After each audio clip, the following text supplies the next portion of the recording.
Chapter 38. The Sixth Heaven and the 24th Teacher, the Humbler. There was a scroll within the soul, and it began to read itself freely. It spoke of various dimensions and bodies, most of which humanity cannot see. The scroll spoke of suffering, and it outlined a path to become freed. It spoke of the realization that the earth provides everything, and how it's possible that all of humanity can get what they need. But greed, why the scroll also spoke of vice, sin, and deceit.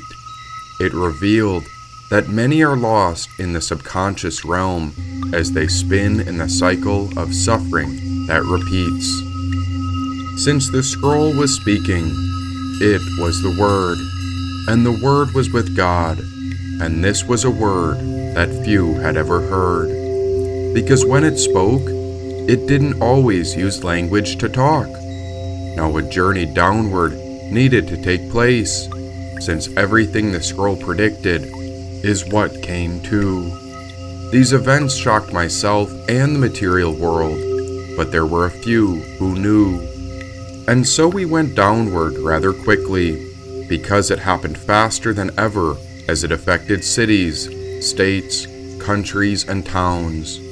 But first, before we touched down, I saw a divine teacher hanging around. It was that divine essence that controlled the sky, oceans, and clouds. And so I asked, "So what do you make of what's about to go down?" "It's going to need 100 physicians," he said. "And what's your name again?" "You could call me the Humbler," he said. "And what do you do?" "I have never wished to satisfy the crowd. For what I know, they do not approve, and what they approve, I do not know," said the Humbler. "And what do you make of it, the spirit of ego versus the true nature of reality? There are many terrible wars, with so much chaos spreading through countries, and somehow they all claim to be fighting on behalf of God's morality, as if they were some sort of Justice League." "This scroll was written to fulfill all of our needs. We can trust in the supernatural divinity and know that everything will be taken care of naturally," said the Humbler. "But my God, just look at the suffering across humanity." "She who cannot endure the bad will not live to see the good. Remember, it's all one. What's come has come, and soon it will be done. Then it will reveal itself to everyone," said the Humbler. "Yeah, so I'm looking in at the scroll. But is it even possible, with all that's happening above and below?" "Just trust that we've got it covered. That's why I call it the art of detachment. Nothing belongs to us, so it's best to be open to the entire experience," he said. Sure. But have you heard of that one part in the scroll, which is awfully mysterious?" "You mean the mystery of life? Of course it's auspicious. No one would have guessed where God was, and that's why it's hidden within us. It's too bad humanity seems to forget it. But what are you worried about?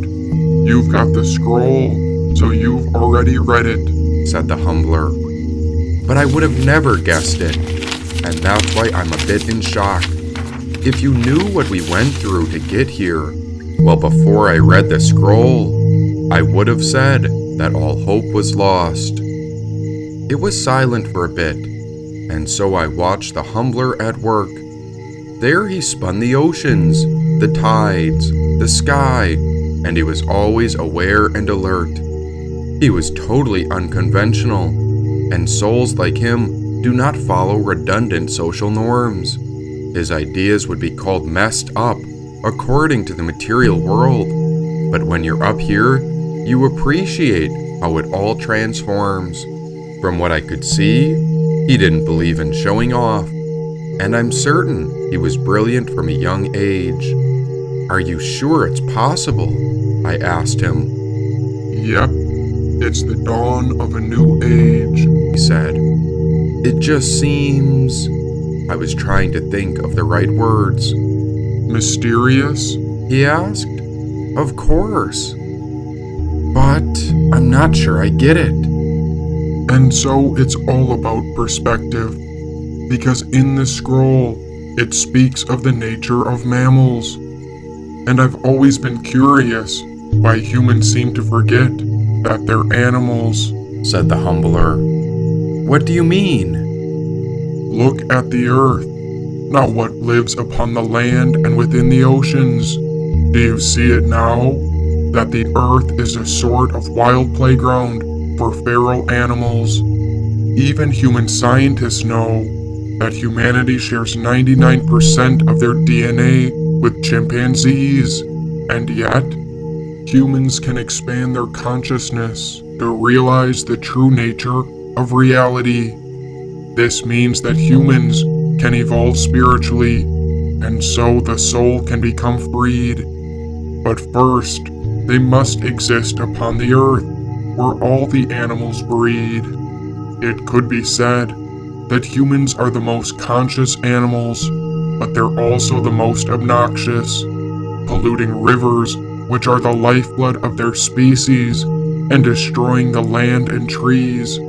Oh, did you read the scroll, where it goes on to explain the real truth of human history? Said the humbler. I saw part of it, but since I'm human, it's so mysterious. Yes, and that's why you're being sent down with the bow, he said. I suppose. Well, about the history, it's leading humanity back into harmony, but the way they get there, well, we tried to give them many hints, but they never seem to pick up on it because they're too attached to money. Instead of the well-being of all humans, it became about desires of the individual ego.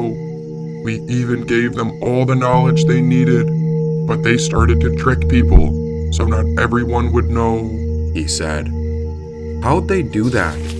I didn't get to read the scroll for long. I try not to look back, even though the past is where we're from. Do you ever wonder about the oddity of human history, as how everything seems to be masculine, but before long, the divine knowledge was hidden from the woman? That's where they went wrong. Because when you suppress one side, pressure begins to rise. And even though they built some pretty fascinating things, it's time for the big surprise. The last I heard, it's called a rude awakening, but that's because it'll shock them when they find the truth emerging.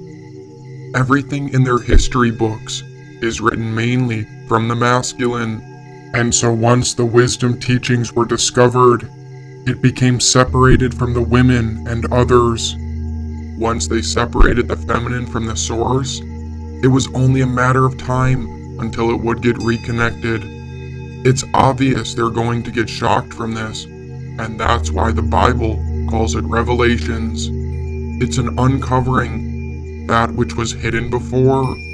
Now, I'm not saying all men are at fault, but there is one thing that the masculine couldn't control, said the humbler. And what's that? The unseen worlds, which live by one law, unity. This means equal representation, a joining of two halves, half masculine, half feminine, union which cannot be surpassed. This is God's essence, the creation of the cosmos, the universe in motion. This is everything that Scripture leads us to discover.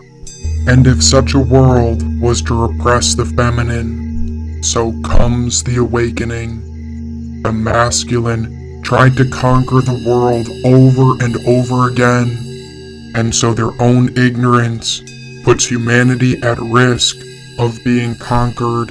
by the armies of man. When you repress something, it will always emerge stronger. It would be like trying to run from your own shadow, yet you will always be followed.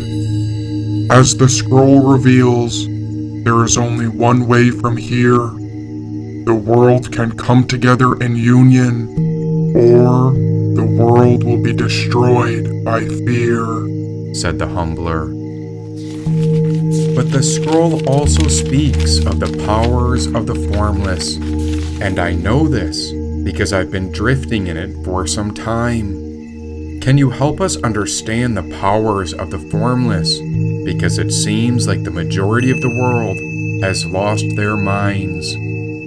To begin, let's start with something like the wind. It understands all thoughts, it obeys energy, and so it responds to everything it comes across. The wind loves all animals, because animals are an extension with the wind. Imagine if earth, fire, air, and water gave birth, then animals are what you get. All of that makes up the human, but ether is of the spirit, which gives us life. Ether is behind the wisdom of the wind, and it's the spirit of the divine. So the formless is fascinating, because it likes to get a body, and yet it can live disembodied. The tricky thing with the form of, say, the human animal, is that they forget they are God's copy. What I mean by this may spook a person, or they may even think they're God alone. But God is the essence of creation, the same way someone can create a vision of their own. Through the vehicle of a body, driven by the power of the mind, a human being can create great things, and this is what it means to be connected to the divine. Some beings create skyscrapers, and others create movements or ideas, but the best creators are the ones who seek freedom. Freedom from limitation brings us beyond form, back into the formless. Know that neither is better than the other, but rather both are needed to remain balanced. Most animals are simple, and so they are in tune with both form and formless. They live in accordance with nature, and so they respond daily with the ever-changing seasons. It's a sort of partnership, and life is an experience that gives and receives. A mortal animal doesn't take more than it requires, because by the balance of creation, there's always enough of what we need. Now there is a key spiritual ideal, and it is the cornerstone of wisdom from the divine. If you take more than you need, all of us become unaligned. If a plant takes on too much water, it will not survive.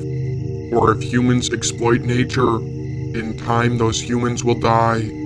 It is a very simple truth, and it starts with man taking more than they need. It's not a problem that Eve took an apple from a tree. It's that over time, humanity disobeyed the true nature of reality. The true nature of reality is harmony, and balance is upheld by the formless. Man, woman, animals, and plants are given a body to experience, but life does not belong to them. Life belongs to the formless, since only the soul goes on. Even death is not a problem, because whatever a soul needs is exactly what corresponds to it. There has been much confusion with the formless, and so spirit comes into woman and man. Often we send formless leaders and guides to assist those living upon the earth, and often, once these beings are discovered, we find the root of where all religions begin. Every religion is making sense of the source we could call God, who is formless in its own right. But how does one explain the creation of the universe and understand the mysteries of life? Religion's roots are well-meaning, but before long, followers often seek power and end up in corruption, especially when influenced by territories, land, wars, and civilizations. After only a few short generations, the true teachings are lost, but still a sort of story or myth can go on. Myths are clues to the spiritual potentialities of human life, and so such myths can get us closer to understanding the real nature of God. Often humanity worships God for their own desires, not realizing they have been given what they need, but that is mostly because the secrets of life were hidden from humanity, and this all started from a small minority's desire for greed. Greed is for the ego's consumption, and it can even consume spirituality. When we give a formless God a name, it is the vibration which carries on. It is the wind, the oceans, the earth, fire, and other forms or formless spiritual aspects that pass this word along. It's like humming a good rhythm or song, and eventually it gets stuck in your head. By repeating God's names, we are creating pathways back to divinity, where higher consciousness expands and spreads. But God is not simply Krishna, Jehovah, Allah, or Ram. God is all of it, and always will be, whatever you call it, since no name can fathom it. So many wars and terrors have started over the nonsense of ideas and names, but humanity already had everything they needed, and every so often, a group of egos comes along that wants to call God by their own specific name, and this has led to war, which disrupts the peace. Over and over again, people behave like animals as they are certain they are doing God's work. Meanwhile, the formless looks down and sends signs increasing in severity, but time and time again, man misses the mark. The key with the formless is that every so often we get a person or a tribe who understands, and if they are brave enough to create a link back to God, then the formless is rejoined into the entire society of the humans. What we have in front of us is an awakening, and the whole world can watch it unfold. Surely you know what happens next. After all, you've got the scroll, said the humbler. Yes, the scroll spoke about this bow, but I don't have any arrows. Not yet, but I'll get you a meeting with the one who is most humble and moral. Then they'll lead you to the sacred arrow. This one only appears when you're ready, and just so you know, the perfect arrow is coming from your guardian angel, said the humbler. One question, how do you do it? This, said the humbler, while he spread the winds and oceans wild upon the earth with a single breath. Although I am a typical loner in my daily life, my awareness and belonging is part of the invisible community of those who strive for truth, freedom, and justice, which prevents me from feeling isolation. I simply tune in because all of existence holds perfect wisdom, said the humbler.